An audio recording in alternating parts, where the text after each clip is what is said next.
Okay. Bill Thompson for Outside Insiders. Gerard Henderson has been kind enough to have a quick chat with me on the way back to the digs. Mate,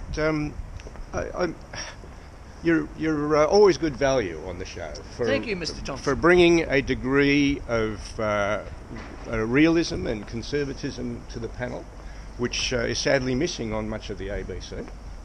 Well, they give me a go. I've been on Insiders now since I think 2002, and I'm very grateful to have me on. Yep.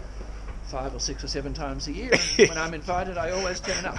There we go. Even if David Marr's not here.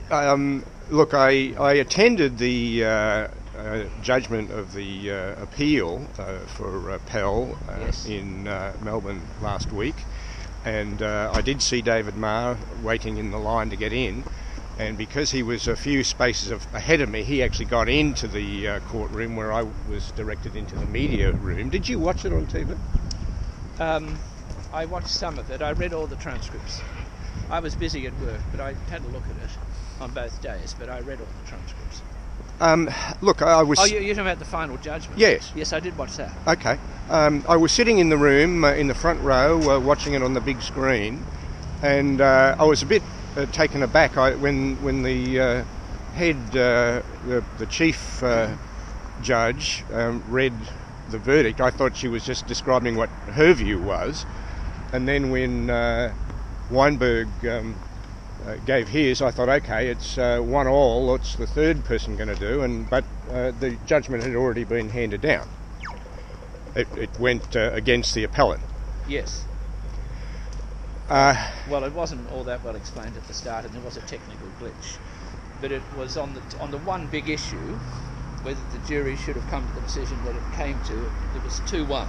Yes. Okay. And look, my initial impression, based on reports from years ago, months ago, was that the first trial had ended in a split decision, 10-2, for acquittal. But I gather that's not the case.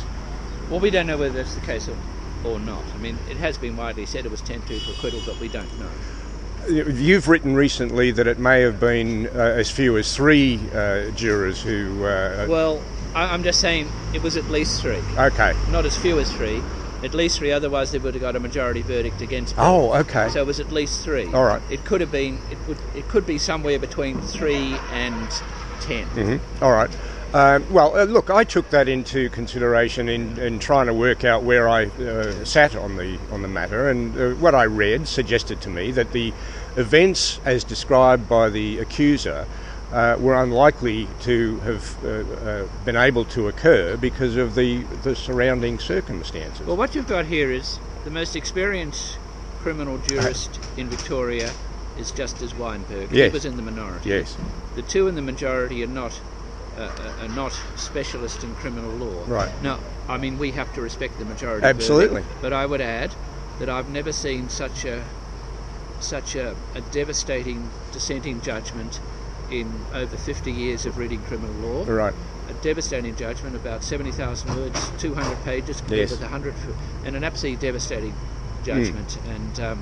And in the end, Justice Weinberg looks at the position taken by Justice Bill Dean in dissenting when the Lindy Chamberlain case went to the High Court, and he sort of said he was with Dean. Not that he said that George Pell was innocent. No judge can say that. That's right. But what he said was there was clearly a reasonable doubt, and the jury should have found that. And what he's also saying is that his fellow judges should have found that. This is a devastating judgment. Now, whatever the outcome, this is a big issue for the Victorian Supreme Court and the criminal law in Victoria, because this is not a junior judge. This is one of the most senior judges in the country. So I've read. Now, you mentioned Lindy Chamberlain. By strange coincidence, I was out at Uluru a couple of weeks ago. And were you climbing the rock? I attempted to climb the rock. Did you do better than Pauline? I did not do better than Pauline. I had too much in the way of clothing on for the conditions on the day, and so I was a bit overdressed and a bit, can I put it, underballed to actually get up to the top of it. Yes. It's an amazingly steep climb.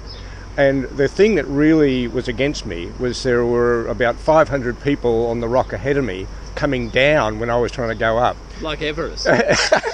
Absolutely. Everest in the sun. Absolutely. Yeah. And so I got about maybe a quarter of the way up and thought, no, this is... and I couldn't go up because people were coming down, and I sat down for a while and thought, okay, they're telling me something, so I gave it away.